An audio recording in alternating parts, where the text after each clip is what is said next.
یا ایھا الذین آمنوا لا تدخلوا بیوت النبی الا ان یؤذن لکم الی طعام غیر ناظرین اناہ ولکن اذا دعیتم فادخلوا فاذا طمعتم فانتشروا ولا مستانسین لحدیث ان ذلکم کان یؤذی النبی فیستحیی منکم واللہ لا یستحیی من الحق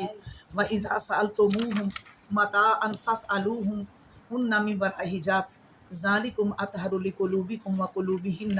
وما کان لکم ان تؤذوا رسول اللہ ولا ان تنکحوا ازواجہ من بعدہ ابدا ان ذلکم کان عند اللہ عظیما ان تبدوا شیئا او تخفوہ فإن اللہ کان بکل شیء علیما۔ صدق اللہ العظیم۔ اے لوگو جو ایمان لائے ہو، نبی کے گھروں میں مت داخل ہو مگر یہ کہ تمہیں کھانے کی اجازت دی جائے، اس حال میں کہ اس کے پکنے کا انتظار کرنے والے نہ ہوں،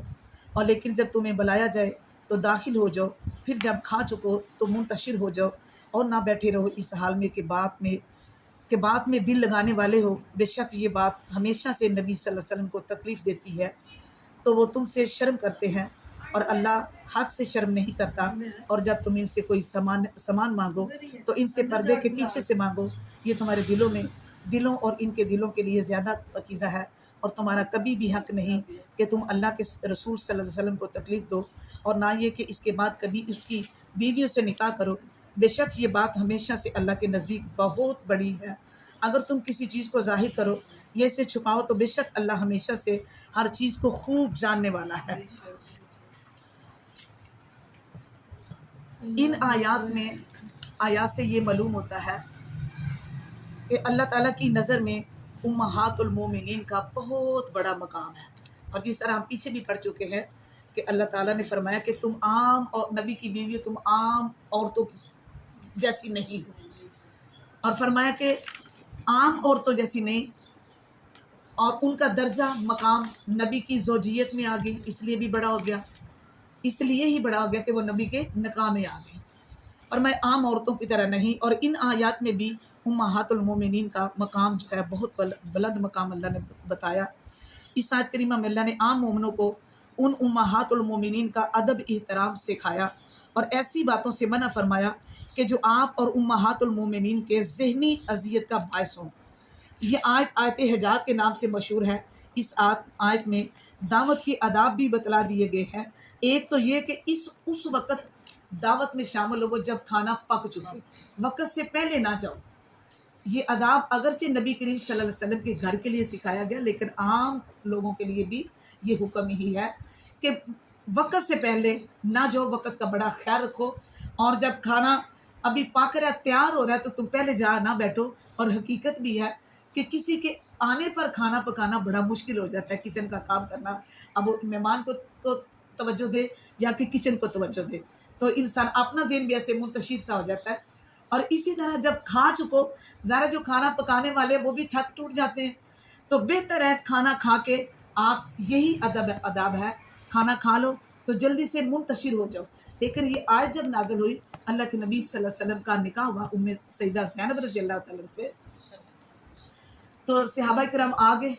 آئے اور کچھ تو وقت سے پہلے آ گئے، اور کچھ آئے تو دیر سے، لیکن گئے بھی دیر سے، آپس میں وہ باتیں کرتے رہے، مصروف رہے آپس میں۔ تو نبی کریم صلی اللہ علیہ وسلم ادھر ادھر ہوتے رہے کہ یہ کب اٹھیں گے اور کب میں اپنی بیوی کے پاس جاؤں گا۔ تو اللہ تعالیٰ کو یہ بات پسند نہ آئی، تو اللہ تعالیٰ نے ادب اور آداب اور ایک کرینہ بنا دیا کہ وقت سے پہلے، کھانے سے پہلے ادھر جا کر نہ بیٹھ جاؤ، دوسرا کھانا کھاتے ہی اپنے اپنے گھروں کو چلے جاؤ، وہاں بیٹھے ہوئے باتیں مت کرتے رہو، اس لیے کہ اس سے نبی کریم صلی اللہ علیہ وسلم اور ان کے گھر والوں کو تکلیف ہوتی ہے۔ اور آپ اپنے کمال اخلاق کی وجہ سے اپنی زبان سے یہ نہیں کہہ سکتے کہ آپ چلے جائیں، کیونکہ گھر آئے کو اس طرح کہنا ویسے بھی اچھا نہیں لگتا میزبان کو کہ آپ چلے جائیں، لیکن کچھ ادائیں ایسی ہوتی ہے کہ جن سے انسان محسوس کراتا ہے کہ ظاہر گھر میں اور بھی کام ہوتے ہیں، گھر میں گھر والے بھی ہوتے ہیں، کوئی اور بھی آ سکتے ہیں، ان کو بھی ٹائم دینا ہوتا ہے۔ تو ادب یہ ہے کہ آپ کھانا جب کھا چکے تو آرام سے جلدی سے چلے جائیں۔ یہ آیت حجاب بھی ہے، اس لیے کہ جو سیدنا عمر بن خطاب رضی اللہ تعالیٰ عنہ کے قول کے مطابق نازل ہوئی تھی، جس طرح کے سیدنا عمر بن خطاب بیان کرتے ہیں کہ میں نے اپنے رب العالمین کی 3 باتوں میں موافقت کی۔ میں نے عرض کیا اللہ کے رسول صلی اللہ علیہ وسلم کاش آپ مقام ابراہیم پر نفل پڑھے، لیکن آپ نے فرمایا عمر میں اپنی مرضی سے نہیں، تو جس طرح میری چاہت کے مطابق اللہ نے قرآن نازل فرما دیا وَاتَّخِذُوا مِن مقام ابراہیم مصلی، اور فرمایا میری یہ چاہت تھی کہ امہات المومنین پردہ کریں، میری یہ چاہت تھی، میں نے نبی صلی اللہ علیہ وسلم سے اپنی چاہت کا اظہار کیا، تو آپ صلی اللہ علیہ وسلم نے فرمایا عمر میں خود تو یہ کام نہیں کر سکتا، تو اللہ تعالیٰ نے میری مرضی کے مطابق آیات حجاب نازل فرما دی، پردے کی آیات نازل فرما دی، اور فرمایا، اور تیسری یہ بات تھی کہ جب نبی صلی اللہ علیہ وسلم کی بیویوں نے، جو ہم سورۃ احزاب میں پڑھ چکے ہیں 21ویں پارے میں کہ آخر والی آیت میں، کہ نبی کی بیویوں نے مطالبہ کیا کہ ہمیں ہمارے اخراجات جو ہے، ہمارا جو خرچہ ہے وہ بڑھا دیا جائے، تو اللہ کے نبی صلی اللہ علیہ وسلم حضرت عمر نے کہا اللہ کے پیغمبر جی اگر یہ دنیا کا مطالبہ کرتی ہیں تو آپ انہیں کوئی دنیا دے دلا کے انہیں فارغ کر دیں، اگر اس طرح رہتی ہیں تو ٹھیک ہے، نہیں تو انہیں فارغ کر دے۔ تو یہی اللہ تعالیٰ نے اسی طرح ہی قرآن کریم نازل فرما دیا، فرمایا عسیٰ ربہ ان طلقکن ان یبدلہ ازواجا خیرا منکن، فرمایا اس کا رب قریب ہے اگر وہ تمہیں طلاق دے دے کہ تمہارے بدلے اسے تم سے بہتر بیویاں دے دے۔ تو یہ الفاظ بھی اسی طرح ہی اللہ تعالیٰ نے نازل کیے جس طرح حضرت عمر فاروق رضی اللہ تعالیٰ نے فرمایا تھا کہ اللہ کے نبی صلی اللہ علیہ وسلم جی آپ پریشان نہ ہو، آپ ان کو طلاق دیں، اللہ ان سے بہتر بیویاں آپ کے لیے ارینج کر دے گا، انتظام کر دے گا۔ تو سیدنا انس رضی اللہ تعالیٰ عنہ بیان کرتے ہیں جب نبی کریم صلی اللہ علیہ وسلم نے سیدہ زینب بن جحش جو حضرت زید کی بیوی تھی جس کا ذکر ہم اسی صورت میں پڑھ چکے ہیں، آپ نے شادی کی تو دعوت ولیمہ میں آپ نے گوشت اور روٹی کھلائی، تو فرماتے حضرت انس کہ مجھے لوگوں کو دعوت دینے کے لیے بھیجا گیا، میں نے لوگوں کو دعوت دی، لوگ آئے اور کھا کر چلے جاتے، میں نے سب کو دعوت دی تاکہ کوئی شخص بھی باقی نہ رہے۔ آخر میں نے عرض کیا اللہ کے رسول صلی اللہ علیہ وسلم اب تو کوئی باقی نہیں رہا جسے میں دعوت دوں، تو آپ نے فرمایا اچھا آپ کھانا کھاؤ، یعنی دسترخوان اٹھا دو۔ سب لوگ کھانا کھا کر جا چکے تھے، لیکن 3 شخص گھر میں بیٹھے رہے اور وہ آپس میں باتیں کرتے رہے۔ آپ صلی اللہ علیہ وسلم گھر سے نکلے، سیدہ عائشہ رضی اللہ تعالیٰ عنہ کے حجرے میں گئے اور فرمایا اہل بیت السلام علیکم ورحمۃ اللہ۔ سیدہ عائشہ رضی اللہ تعالیٰ نے جواب دیا وعلیکم السلام ورحمۃ اللہ، اور پوچھا آپ نے اپنی اہل بیت یعنی بیوی کو کیسا پایا، اللہ آپ کو برکت دے۔ اسی طرح آپ نے اپنی سب بیویوں کے حجروں کا دورہ کیا اور سب کو حضرت عائشہ کی طرح سلام کیا اور حال احوال پوچھا، تو اسی طرح انہوں نے جواب دیا۔ چنانچہ جب آپ لوٹ کر آئے تو دیکھا کہ وہ تینوں آدمی ابھی تک بیٹھے ہوئے، تو آپ کو ذرا اچھا نہ لگا، لیکن مروت کی وجہ سے آپ ان کو کہہ بھی کچھ نہ سکے، تو اللہ تعالیٰ نے قرآن کریم کی یہ آیات نازل فرما دی کہ جب بھی جاؤ تو کھانا کھا چکو تو جلدی سے منتشر ہو جاؤ، بیٹھے نہ رہو، کیونکہ نبی علیہ الصلوۃ والسلام کو اتنی بھی تکلیف پہنچے کسی سے تو اللہ تعالیٰ کو یہ بات گوارا نہیں ہے، منظور نہیں ہے۔ فرمایا تو آپ کو پھر وہ تینوں چلے گئے، چنانچہ آپ لوٹے اور اس حالت میں کہ وہ دروازے کی دہلیز میں آپ کا ایک ہی پیر اندر تھا اور ایک پیر آپ نے میرے اور اپنے درمیان پردہ لٹکا دیا، اور اس وقت پردہ کی آیت نازل ہو چکی تھی، یعنی آپ صلی اللہ علیہ وسلم ابھی اندر تشریف لے جا ہی رہے تھے تو اللہ تعالیٰ نے پھر یہ آیات نازل فرما دی۔ اور صحابہ کرام کو بھی ادب سکھایا کہ امہات المومنین سے اگر کوئی چیز مانگنی ہو تو پردوں کے فاسألوہن من وراء حجاب، پردوں کے پیچھے سے مانگے، ذالکم اطہر لقلوبکم وقلوبہن، یہ تمہارے دلوں کے لیے بھی بہتر ہے اور ان کے لیے بھی یہ بہترین ہے۔ وما کان لکم ان تؤذوا رسول اللہ، اور تمہارے لیے یہ لائق نہیں کہ تم نبی کریم صلی اللہ علیہ وسلم کو کسی طرح سے تکلیف دو، اور یہ بھی آپ کے ادب میں سے ایک ادب ہے کہ آپ کی زندگی میں آپ کسی کو طلاق دے دیں یا آپ دنیا سے چلے جائیں، اور آپ کے دنیا سے چلے جانے کے بعد آپ کی بیویوں سے کوئی بھی نکاح نہیں کر سکتا۔ فرمایا وَلَا أَن تَنكِحُوا أَزْوَاجَهُ مِن بَعْدِهِ أَبَدًا، یعنی آپ کے بعد کبھی بھی کوئی بھی آپ کی بیوی سے نکاح نہیں کر سکتا، بیویوں میں سے کسی بیوی سے بھی۔ فرمایا یہ اللہ کے نزدیک بہت بڑی بات ہے، اگر تم چھپاؤ کچھ یا ظاہر کرو تو اللہ تعالیٰ اس کو خوب جاننے والا ہے۔ فرمایا لا جناح علیہن فی آبائہن ولا ابنائہن ولا اخوانہن ولا ابناء اخوانہن ولا ابناء اخواتہن ولا نسائہن ولا ما ملکت ایمانہن واتقین اللہ ان اللہ کان